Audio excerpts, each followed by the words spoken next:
मेरे प्यारे आका सल्लल्लाहु ताला अलैहि वसल्लम के प्यारे दीवानों, जब पहली वही नाजिल होती है उस वही के नुज़ूल के बाद रसूल आज़म सल्लल्लाहु अलैहि वसल्लम ने उम्मुल मुमिनीन हज़रत खदीजतुल कुबरा रज़ियल्लाहु ताला अन्हा से फरमाया, ज़म्मिलुनी, खदीजा मुझे चादर ओढ़ाओ, मुझे कंबल ओढ़ाओ।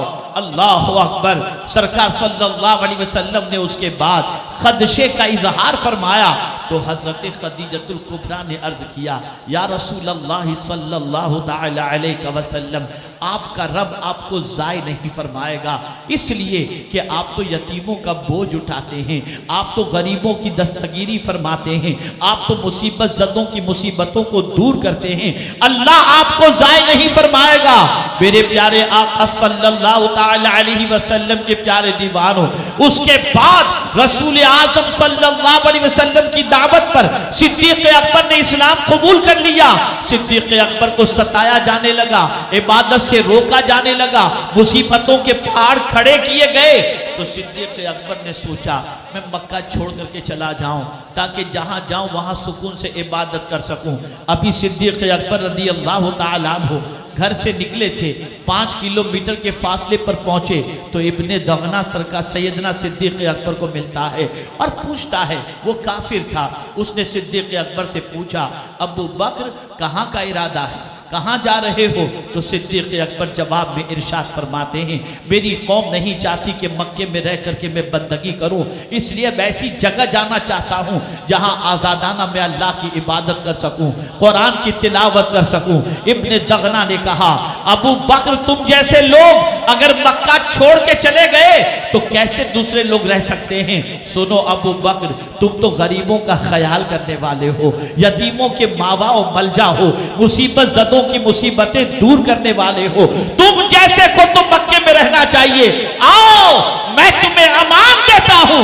मेरी अक्ल हैरान है, या अल्लाह, सिद्दीक़ अकबर ने हुजूर की आदतों को कितना अपना लिया था कि जो आदतें मुस्तफा की थी, सिद्दीक़ अकबर की उन्हीं आदतों का तज़किरा दुश्मन भी करता नजर आता है। पता ये चला जो सच्चा आशिक होता है वो अपने रंग में नहीं, महबूब के रंग में रंग जाता है।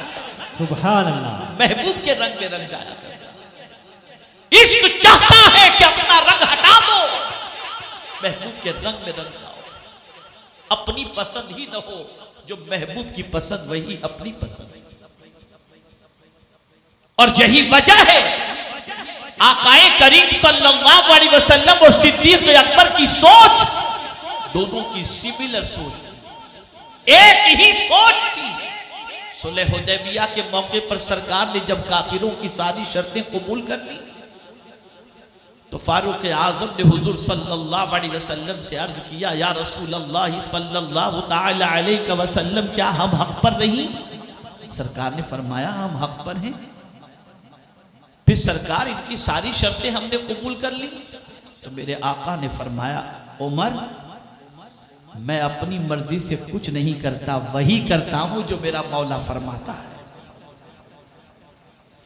तो फारूक आजम पहुंचे सिद्दीक़ अकबर के पास, अबू बकर क्या हम हक पर नहीं? सिद्दीक़ अकबर ने फरमाया, बिल्कुल हम हक पर हैं। तो कहा फिर ये दबकर सारी शर्तें कबूल करने की वजह? तो सिद्दीक़ अकबर ने वही जवाब दिया जो हुजूर ने जवाब दिया था। इरशाद फरमाते हैं, मेरे आका अपनी मर्जी से कुछ नहीं करते, वही करते हैं जो मेरा मौला उन्हें फरमाता है। सोच की यकसानियत देखिए, फिक्री हमांगी देखिए।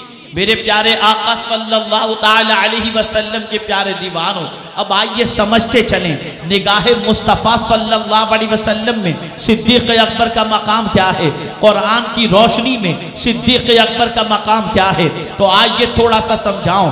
हजरत अबू दरदा रज़ियल्लाहु ताला अन्हु फरमाते हैं कि मैं सिद्दीक़ अकबर रज़ियल्लाहु ताला अन्हु के साथ जा रहा था, हुजूर सल्लल्लाहु अलैहि वसल्लम तशरीफ फरमा थे, हम दोनों जा रहे थे। इतने में चलते चलते मैं अबू बकर से थोड़ा आगे निकल गया तो सरकार ने बुलाया और फरमाया, अबू दरदा तुम अबू बकर से आगे चल रहे हो? अल्लाह अकबर। जानते हो रूए जमीन पर जो सूरज तुलू होता है, अबू बकर से बेहतर कोई इंसान नहीं जिस पर सबसे पहले सूरज तुलू ना हो। सुभान अल्लाह, सुभान अल्लाह। अबू बकर रूए जमीन का सबसे अजीम इंसान, बेशक ये हुजूर फरमाते हैं। फारूक आजम और सिद्दीक अकबर के दरमियान कुछ नोक झोंक हो गई।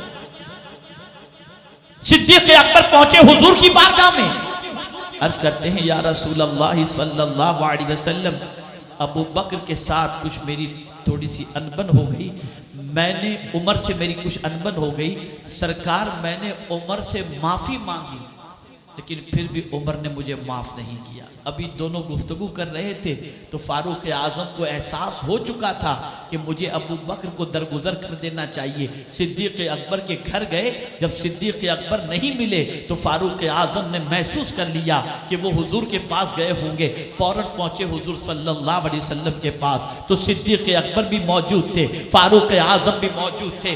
कौन फारूक आज़म? जिनके हवाले से हुजूर फरमाते हैं मेरे बाप कोई नबी होना मुमकिन होता तो उमर फारूक होते। कौन फारूक आज़म? अल्लाह अकबर, जिनके इस्लाम कबूल करने के हवाले से अल्लाह ने अल्लाह के रसूल ने बारगाह समदियत में दुआ की थी।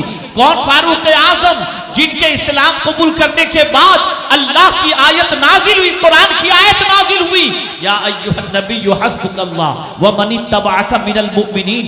वो फारूक आज़म जब सिद्दीक अकबर रदी अल्लाह तआला अन्हु को हुजूर की बारगाह में देखते हैं, आकाए करीम सल्लल्लाहु अलैहि वसल्लम ने फारूक आज़म को निगाहे जलाल से देखा। सिद्दीक अकबर समझ गए कि रसूल आज़म फारूक आज़म पर नाराज हैं, तो सिद्दीक अकबर घुटनों के बल खड़े हो गए, हुजूर मेरी ही गलती थी, उमर को दरगुजर फरमा दीजिए, हुजूर मेरी ही गलती थी। अल्लाह अकबर। पैगंबर आज़म ने फारूक आज़म से फरमाया, उमर तुम मेरे अबू बकर को सताते हो। जब मैंने सबके सामने इस्लाम पेश किया तो हर एक ने तरद्दुद किया।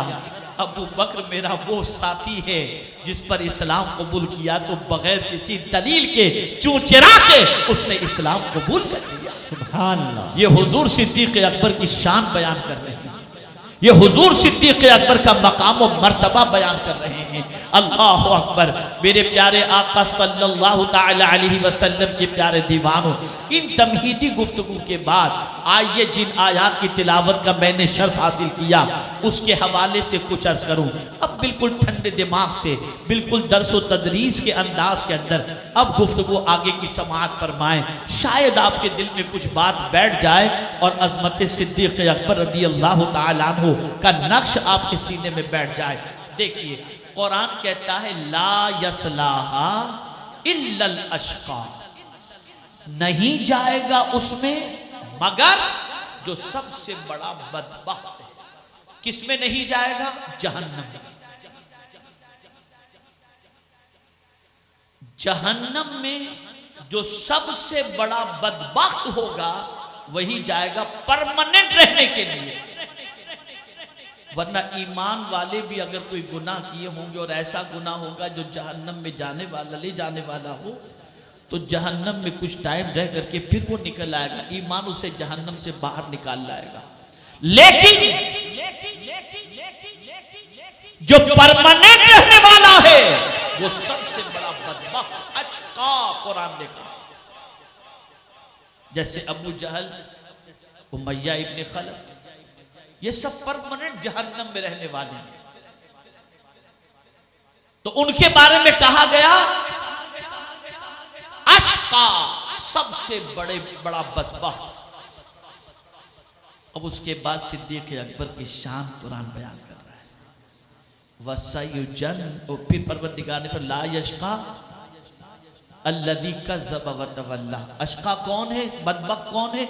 जिसने अल्लाह के रसूल के दीन को ठुकराया और हुजूर से अपना चेहरा फेर दिया। जो हुजूर के दीन को ठुकरा दिया, तकजीब की, इनकार किया और चेहरा फेर लिया, वो जहन्नम में परमानेंट रहेगा। वसयुजन्नबुहल अतका, अल्लाहु अकबर। और अनकरीब उसको बहुत दूर रखा जाएगा जो सबसे ज्यादा परहेजगार है। जो सबसे ज्यादा परहेजगार, उसे अल्लाह जहन्नम से बहुत दूर रखेगा, जहन्नम में दाखिल नहीं। बात पर मुत्तफिक हैं कि यहां अतका से मुराद सैयदना सिद्दीक अकबर की जात है। सैयदना सिद्दीक अकबर की जात। अब ये जो अतका कहा गया, तवज्जो चाहूंगा, मुत्तकी उसे कहते हैं जो अल्लाह से डरने वाला हो, लेकिन तकवा का एक और मकाम भी है जो अदब मुस्तफ़ा से रिलेटेड। मिसाल के तौर पर कुरान कहता है या अय्युहल्लज़ीना आमनू ला तरफ़ऊ अस्वातकुम फ़ौक़ सौतिन नबी वला तजहरू लहू बिलक़ौलि कजहरि बअदिकुम लिबअदा अन तहबत अअमालुकुम व अंतुम ला तशऊरून। फिर आगे कुरान ने कहा इन्नल्लज़ीना यग़ुद्दूना अस्वातहुम इंद रसूलिल्लाह उलाइका अल्लज़ीना इम्तहनल्लाहु क़ुलूबहुम लित्तक़वा। बेशक वो लोग जो रसूल की बारगाह में अपनी आवाज को पस्त रखते हैं, अल्लाह ने उनके दिल को तकवा के लिए चुन लिया। सुभान अल्लाह, तकवा के लिए चुन लिया। और इस आयत से मुराद, इसमें कौन मुराद है? तो मुत्तफिक हैं बहुत सारे मुफस्सिरीन इस बात पर कि सैयदना सिद्दीक अकबर रदियल्लाहु ताला अन्हु ला तरफ़ऊ अस्वातकुम वाली आयत के नुज़ूल के बाद अपने मुंह में कंकर रखते थे कि मैं आका से जब बात करूं तो मेरी आवाज हुजूर की आवाज पर बुलंद न हो जाए। तो कुरान ने उनके दिल को तकवा के लिए मौला ने चुन लिया। ये अल्लाह ने अपनी किताब के अंदर नाज़िल फरमाया। सुभान अल्लाह, सुभान। तो सबसे बड़े परहेजगार सैयदना सिद्दीक अकबर की जात। बेशक। और फिर आगे कुरान कहता है अतका तो कहा ही, और अतका को भी कुरान ने खोला और यूं खोला कि अल्लज़ी युती मालहू यतज़क्का, वो अपने माल को खर्च करते हैं, देते हैं ताकि सुथरा हो जाए। देखिए माल जो है ना, ये हमेशा दिल में अटकता है, हमेशा दिल में अटकता है। और शैतान हमेशा अच्छे कामों में दौलत को खर्च करने से रोकता है। अश-शैतानु यइदुकुमुल फ़क़्र व यअमुरुकुम बिल फ़हशा। शैतान हमेशा तंगदस्ती की। आप देखिए अल्लाह के नाम पर आप 500 रुपए देने होंगे ना, तो थोड़ा सा सोचेंगे कहीं जेब में कम ना हो जाए। लेकिन अगर यही 500 की जगह पर 5000 कहीं पिक्चर में अल्लाह न करे अय्याशी में खर्च करना हो, तो आपको ये ख्याल भी नहीं आएगा। उस वक्त आपको ये ख्याल आएगा पैसे कमाते किस लिए हैं, उस वक्त ये ख्याल आएगा। लेकिन राहे खुदा में खर्च करना होगा तो यइदुकुमुल फ़क़्र, शैतान तंगदस्ती का वसवसा दिल में डालेगा। लेकिन अल्लाह वालों का हाल ये होता है, वो शैतान की नहीं सुनते, वो तो सुभान अल्लाह, सुभान अल्लाह। वो तो ये जानते हैं कि माल भी खुदा ने दिया, उसी की राह में खर्च करना चाहिए। तो सैयदना सिद्दीक अकबर रदियल्लाहु ताला अन्हु अपना माल राह खुदा में खर्च करते। किस काम में खर्च किया उन्होंने? तो उस जमाने में ऐसा था कि सैयदना बिलाल रदियल्लाहु मौला तबारक व तआला अन्हु, जो उमैया इब्न खल्फ के गुलाम थे, उस हजरत बिलाल को बहुत मारता था, बहुत सताता था, बहुत तकलीफ देता था। तो सिद्दीक अकबर का गुजर हुआ, आपने देखा हजरत बिलाल को अजियतों में गिरफ्तार देखा, तो सोचा कि बिलाल को आज़ाद करा लो। हुजूर की खिदमत में हाजिर भी अर्ज करते हैं, हुजूर बिलाल को बहुत तकलीफ में मैंने देखा, अगर हुजूर इजाजत दें तो बिलाल को आज़ाद करा लिया जाए। तो सरकार फरमाते अबू बकर, बिलाल की आज़ादी में मेरा भी कुछ हिस्सा रख लेना, मेरा भी कुछ हिस्सा। अब आप देखें सिद्दीक अकबर कहे, अब उस वक्त हजरत बिलाल की पोजीशन क्या थी? रंग काला, हकलाती हुई जबान, कोई फन और कोई हुनर उनके पास नहीं था, कोई उनकी बोली लगाने के लिए तैयार नहीं। लेकिन हजरत बिलाल का मालिक जानता था कि अबू बकर आए हैं, तो जाहिर सी बात है कुछ ना कुछ तो वजह होगी। लेकिन अबू बकर सिद्दीक रदियल्लाहु ताला अन्हु से उमैया इब्न खल्फ कहता है, अबू बकर तुम जैसा ताजिर आदमी और बिलाल को खरीदने के लिए आया है, क्या देखा है तुमने बिलाल में? तो सिद्दीक अकबर जवाब में इरशाद फरमाते हैं, तू काले रंग को देखता है, मैं दिल में मुस्तफ़ा की मोहब्बत को देख रहा हूं। सुभान अल्लाह, अल्लाह अकबर। और उसके बाद सिद्दीक अकबर ने फरमाया, बता कितनी कीमत तू लेगा बिलाल को आजाद करने की? कहा आधा किलो सोना। कहा मंजूर है। और आधा किलो सोना देकर हजरत बिलाल को सैयदना सिद्दीक अकबर ने आजाद कराया। सुभान अल्लाह, सुभान अल्लाह। अब देखिए कुरान किस तरीके से हालात की अक्कासी करता है। इधर सिद्दीक अकबर ने बिलाल को आजाद कराया, हुजूर के पास लेकर आए, या रसूलल्लाह सल्लल्लाहु तआला अलैहि वसल्लम बिलाल को आजाद करा लिया। अब बिलाल भी आपका गुलाम और अबू बकर भी आप ही का गुलाम। सुभान अल्लाह। तो हजरत बिलाल को अपने काम पर नहीं रखते, मुस्तफा के हवाले कर देते। सरकार ने ऐसा कबूल फरमाया कि अपना खजांची बना लिया। सरकार के सारे पैसों का हिसाब हजरत बिलाल के पास रहा करता। सुभान अल्लाह। सब कुछ हुजूर का बिलाल के पास। और अल्लाह अकबर, उस गुलाम को सरकार ने इतनी इज्जत अता फरमाई कि अक्ल दंग रह जाएगी। फतेह मक्का के मौके पर जब रसूल आज़म सल्लल्लाहु अलैहि वसल्लम मक्का मुकर्रमा में दाखिल हुए और अज़ान का वक्त हुआ, तो रसूल आज़म सल्लल्लाहु अलैहि वसल्लम ने हजरत बिलाल से फरमाया, बिलाल काबे की छत पर चढ़ करके अज़ान कहो। जब हजरत बिलाल ने अल्लाहु अकबर की सदा बुलंद की, तो सिद्दीक अकबर रज़ी अल्लाह तआला अन्हु काबे के करीब खड़े थे। गशी तारी हुई और सिद्दीक अकबर गिरे। फारूक आजम ने अपने हाथों में उठा लिया। अजान मुकम्मल हुई, सिद्दीक अकबर होश में आए तो फारूक आजम ने फरमाया, अबू बकर क्या बात है, आज बिलाल से अदान सुनकर तुम्हारी ये हालत बन गई? अदान तो इससे पहले भी बिलाल से तुम सुने थे, लेकिन कभी गशी तो तारी नहीं हुई, आज गशी कैसे तारी हुई? तो सिद्दीक अकबर जवाब में इरशाद फरमाते हैं, उमर तुम अपने कबीले के बड़े हो, मैं अपने कबीले का बड़ा हूँ, लेकिन सोचो तो सही, तुम भी काबे के करीब खड़े हो, मैं भी काबे के करीब खड़ा हूँ, लेकिन बिलाल की अजमतों पर कुर्बान कि बिलाल के कदमों को काबा चूम रहा है।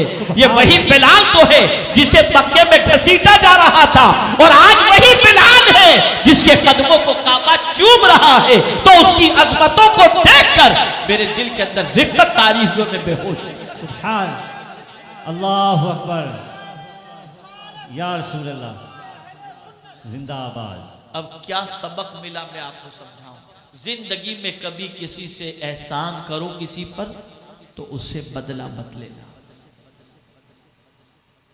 गौर से सुनिएगा, मेरे आका सल्लल्लाहु अलैहि वसल्लम फरमाते हैं कि जन्नत की खुशबू 500 मील की दूरी से आती है, लेकिन 3 कम नसीब ऐसे हैं जिनको जन्नत की खुशबू भी नहीं मिलेगी।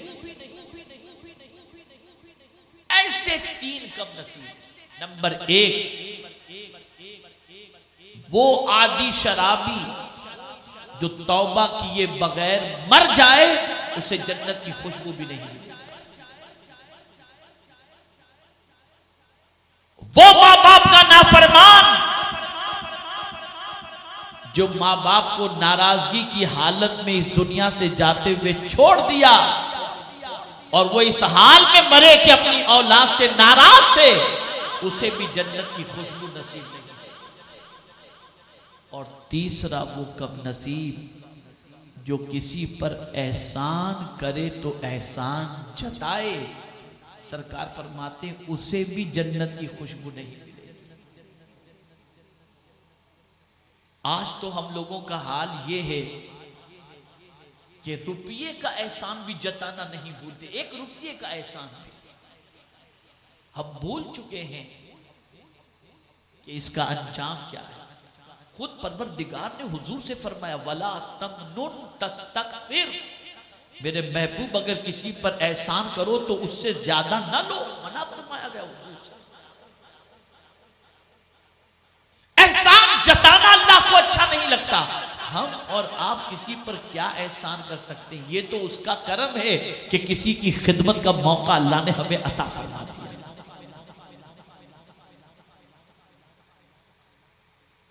तो सिद्दीक अकबर ने हजरत बिलाल को आधा किलो सोने के एवज में आजाद करवाया, लेकिन आजाद करवाकर अपना काम नहीं करवाते थे, बल्कि मुस्तफ़ा जाने रहमत के हवाले कर दिया। और पूरी जिंदगी कभी हजरत बिलाल को सिद्दीक अकबर ने एहसान याद नहीं दिलाया कि मैंने तुम पर यह एहसान किया था। अब आप देखिए सोसाइटी की सिचुएशन होती है कानाफूसी करने की, बात बनाने की, अफवाह फैलाने की। एक मौलाना साहब ने किसी मौलाना के हवाले से कहा कि अगर वो मौलाना एक साइकोलॉजिस्ट है, साइकोलॉजिस्ट से किसी ने कहा कि फला मौलाना जो है फला मौलाना की गीबत करते हैं, फला फला की गीबत करते हैं। तो बड़ा अच्छा जवाब उसने दिया, कहा उनके पास करने के लिए कुछ है ही नहीं, बेचारे करेंगे क्या। तो हमारी सोसाइटी में क्या है, कोई काम तो है नहीं। ऐसे उस जमाने में भी लोगों के पास कुछ काम नहीं था, तो बैठकर शुरू हो गए, अरे तुम्हें पता चला क्या हुआ? नहीं, क्या हुआ? अरे अबू बकर जैसे बड़े जबरदस्त ताजिर ने बिलाल को खरीद कर आजाद कराया। तो दूसरे ने कहा बिलाल ने कोई एहसान किया होगा,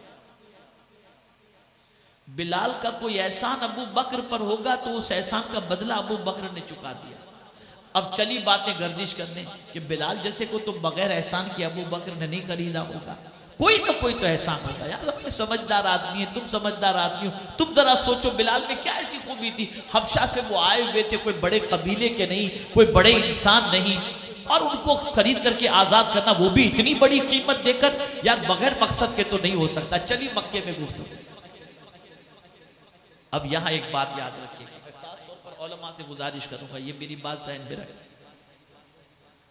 अल्लाह वालों की शान हमेशा ये रही कि उन्होंने कभी अपनी सफाई पेश नहीं की, वो चुप रहे, मौला ने गैब से उनकी सफाई का इंतजाम कर दिया।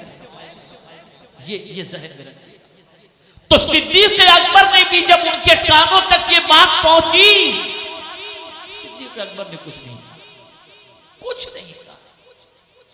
मेरे मौला ने देखा कि अबू बकर मेरा चुप है, तो अब कुरान ने आयत नाजिल फरमा दी, वमा लि अहदिन इंदहु मिन निअमतिन तुजजा। अरे तुम बिलाल के एहसान की बात करते हो, रूए जमीन पर कोई एक इंसान भी ऐसा नहीं जिसका अबू बकर पर कोई एहसान हो। ये कुरान ने लि अहदिन कहा, एक भी ऐसा नहीं है, एक भी ऐसा नहीं जिसका अबू बकर पर कोई एहसान हो। तो अब सवाल ये पैदा होता है, कोई एहसान अबू बकर पर किसी का नहीं, तो अबू बकर ने बिलाल को खरीदा क्यों और आजाद क्यों किया? तो कुरान ने सिद्दीक अकबर के मुखलिस होने पर सनद अता कर दी और कहा इल्लब्तिगा वजह रब्बिल आला, सिवाय इसके और कोई मकसद नहीं था कि मौला राजी हो जाए। अल्लाह की रजा के लिए हजरत बिलाल को सिद्दीक अकबर ने आजाद कराया।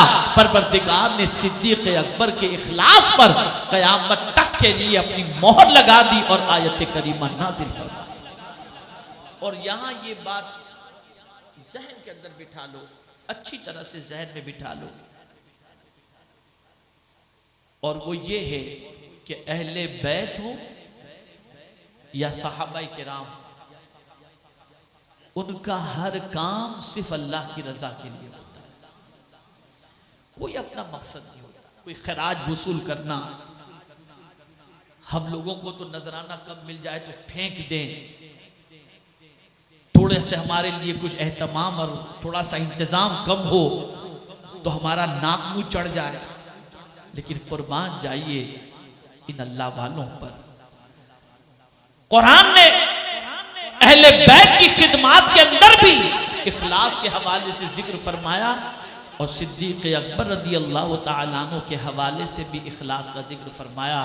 हजरत खातून जन्नत ने जब यतीम, मिस्कीन और असीर को खाना खिलाया और जब उन्होंने कहा कि अल्लाह आपको इसकी बेहतरीन जजा दे, तो कुरान कहता है कि खातून जन्नत ने कहा इन्नमा नुतिमुकुम लिवजहिल्लाह ला नुरीदु मिनकुम जज़ाअन वला शुकूरा, हमने ये खाना तो तुमको इसलिए खिलाया है कि अल्लाह राजी हो जाए, हम तो इसकी तमन्ना भी नहीं रखते कि तुम ये कहो कि अल्लाह बदला दे और तुम शुक्र अदा करो, हम इसकी तमन्ना भी नहीं। ये सहाबा की पोजीशन, ये ताबईन की पोजीशन थी, ये अहले बैत की पोजीशन। उनका हर काम, अब ये काम इखलास से क्यों करते थे? तो वजह ये थी कि उन्होंने हुजूर की सोहबत पाई थी और हुजूर की आदत करीमा देखी थी। कुरान ने हुजूर से कहा मेरे महबूब तुम मुझसे कितनी मोहब्बत करते हो, जरा दुनिया वालों को बता दो। तो सरकार ने कहा इन्ना सलाती व नुसुकी व महयाया व ममाती लिल्लाहि रब्बिल आलमीन। अरे मेरी नमाज और कुर्बानी क्या, वो तो मैं अल्लाह के लिए करता हूं। अरे जीता भी हूं तो अल्लाह के लिए और मरना भी है तो मुझे अल्लाह के लिए मरना। ये जज्बा। तो सिद्दीक़ अकबर के इखलास पर कुरान ने मोहर लगा दी और कुरान ने कहा वमा लिअहदिन इंदहु मिन निअमतिन तुजज़ा। अल्लाह अकबर, किसी एक का भी एहसान अबू बकर पर नहीं जिसका बदला अबू बकर ने दिया हो। अल्लाह अकबर। तो अब किसके लिए अबू बकर ने किया? मौला को राजी करने के लिए। तो मेरे करीम ने भी फरमा दिया अबू बकर तू बंदा होकर मेरी खुशी चाहता है, वला सौफ यरदा, अन करीब तुझे भी मैं इतना अता कर दूंगा कि अबू बकर तू भी राजी हो जाए। अंदाजा लगाएं आप। तो ये है सिद्दीक़ अकबर रदी अल्लाह तआला अन्हु की शान और ये है सिद्दीक़ अकबर रदी अल्लाह तआला अन्हु का मर्तबा। मेरे प्यारे आका सल्लल्लाहु तआला अलैहि वसल्लम के प्यारे दीवानों, ये बात अच्छी तरीके से जहन में महफूज कर लो कि मुस्तफ़ा जान रहमत सल्लल्लाहु अलैहि वसल्लम की मोहब्बत का दावा किया जाए और उसके बाद ताश पत्ते भी खेला जाए, जुआ भी खेला जाए, नमाजें भी छोड़ी जाएं, पिक्चर भी देखा जाए, गुनाह भी किया जाए, तो आप मुझे बताओ अल्लाह और उसके रसूल की बारगाह में क्या मुंह लेकर के जाएंगे? तो तौबा करो, रुजू करो अल्लाह की तरफ, रुजू करो अल्लाह के रसूल सल्लल्लाहु तआला अलैहि वसल्लम की तरफ, नमाज की पाबंदी करो, गुनाहों से अपने आप को बचाओ, बदकिरदारी से अपने आप को बचाओ और जो भी काम करो अल्लाह की रजा के लिए करो, उसके रसूल सल्लल्लाहु अलैहि वसल्लम की रजा के लिए करो। सैयदना सिद्दीक़ अकबर रज़ी अल्लाह तआला अन्हु एक बहुत बड़े आशिक रसूल थे। जिंदगी बखैर रही तो कभी मैं आपको बताऊंगा कि मसलके सिद्दीक़ अकबर क्या था। तो एक जुमले में अर्ज करूं तो बस इतना ही होगा, मसलके सिद्दीक़ अकबर इश्क़ रसूल था। इश्क़ रसूल। हुज़ूर मुफ्ती आज़म दलेरामा कहते हैं मेरा दीन व ईमा फरिश्ते जो पूछें तुम्हारी ही जानिब इशारा करूं मैं। अल्लाह अकबर। सिद्दीक़ अकबर बहुत बड़े आशिक़ रसूल थे, बहुत बड़े आशिक़ रसूल। बस एक बात अर्ज़ करके मैं अपनी गुफ्तगू को ख़त्म करता हूँ। हज़रत अबू राफ़े रज़ी अल्लाह तआला अन्हु जलील क़द्र सहाबी हैं। हज़रत अबू राफ़े रज़ी अल्लाह तआला अन्हु ने देखा कि आक़ाए करीम सल्लल्लाहु तआला अलैहि वसल्लम महवे इस्तराहत हैं, यानी आराम फरमा रहे हैं, सो रहे हैं सरकार सल्लल्लाहु अलैहि वसल्लम। एक सांप आता है और वो सांप दरवाजे से दाखिल होकर हुजूर सल्लल्लाहु तआला अलैहि वसल्लम की तरफ बढ़ता है। तो हजरत अबू राफ़े रज़ी अल्लाह तआला अन्हु सोचते कि अगर सरकार को जगाऊंगा तो नींद खराब होगी, सांप को मारने के लिए जाऊंगा आवाज होगी तो भी हुजूर की नींद खराब होगी। तो हजरत अबू राफ़े रज़ी अल्लाह तआला अन्हु सांप और हुजूर के बीच में लेट जाते हैं। सांप और हुजूर के बीच में लेट जाते हैं ताकि सांप हुजूर की तरफ बढ़ न सके, उसे जो कुछ भी अजियत पहुंचानी हो पहले अबू राफ़े को पहुंचाए। अब यहां आप देखिए सांप से फासला है, हजरत अबू राफ़े तक सांप पहुंचा नहीं। हो सकता है हजरत अबू राफ़े को देख करके सांप पलट भी जाए तो इनकी जान भी बच जाए। ये भी इश्क का एक निराला अंदाज के जान कुर्बान करने का इरादा कर लिया और ये इरादा कर लिया कि मेरे आका सल्लल्लाहु तआला अलैहि वसल्लम तक ये सांप न पहुंचे। लेकिन उस इश्क का क्या कहना कि सांप दहाने पर मौजूद है और अपना पैर रख लिया, ये फिक्र भी न की कि सांप डंक मारेगा तो जान चली जाएगी। ये फिक्र, इश्क का वो ऊंचा मकाम जो परवरदिगार ने सिद्दीक अकबर को अता किया था, उस मकाम तक कोई दूसरा पहुंच ही नहीं सकता। याद रखें और अच्छी तरह से याद रखें, अगर मैं ये कहूं तो गलत न होगा, सरकार की मोहब्बत का पैगाम देने वाले सबसे अजीम अगर कोई है तो सैयदना सिद्दीक अकबर रज़ियल्लाहु ताला अन्हु हैं। उन्होंने हुजूर से मोहब्बत का सलीका सिखाया, मोहब्बत का तरीका सिखाया है, मोहब्बत का अंदाज सिखाया है। तो ए रसूल आज़म सल्लल्लाहु अलैहि वसल्लम के दीवानों, आप जानते अबू बकर को क्यों कहा जाता है?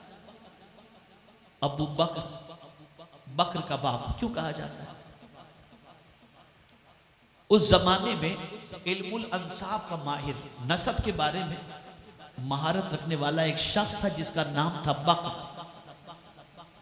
वो किसी भी आदमी का नाम बताओ तो बता देगा इसके बाप ये, इसके दादा ये, इसके दर्द परदादा ये, इसके परदादे, पूरा नसब गिना देता था। तो इस एतबार से हर इंसान के नसब के बारे में उसे वाकिफियत थी, तो उसे बकर कहा जाता था। लेकिन सिद्दीक अकबर की शान क्या थी मालूम है? वो सिर्फ इंसानों का नसब नहीं जानते थे, घोड़ों का नसब भी बयान कर देते थे। इसलिए उनसे कहा गया कि ये तो बकर नहीं, बकर तो इंसान का बताता है, ये तो अबू बकर है, बकर के भी बाप है। ये है सिद्दीक। और सबसे पहले हाफिज कुरान सैयदना सिद्दीक अकबर, सबसे पहले हाफिज कुरान सैयदना सिद्दीक अकबर। तो ए रसूल आज़म सल्लल्लाहु ताला अलैहि वसल्लम के दीवानों, उनकी मोहब्बत का चिराग अपने सीने में रोशन करो, उनकी तालीमात पर अमल करो, उनके इरशादात को दिलो दिमाग के अंदर महफूज रखो। और याद रखें मेरे प्यारे आका सल्लल्लाहु ताला अलैहि वसल्लम के प्यारे दीवानों, आप उस इलाके में रहते हैं या उस इलाके से करीब रहते हैं जहाँ पैगंबर रहमत सल्लल्लाहु ताला अलैहि वसल्लम का जुब्बा शरीफ है।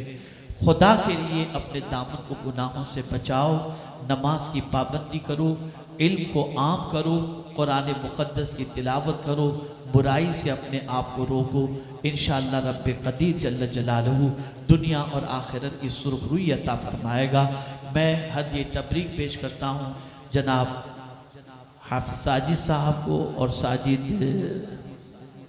जी मास्टर साजिद साहब को, जिन्होंने ये खूबसूरत बज़्म सजाई, मेहनत की, मशक्क़त की।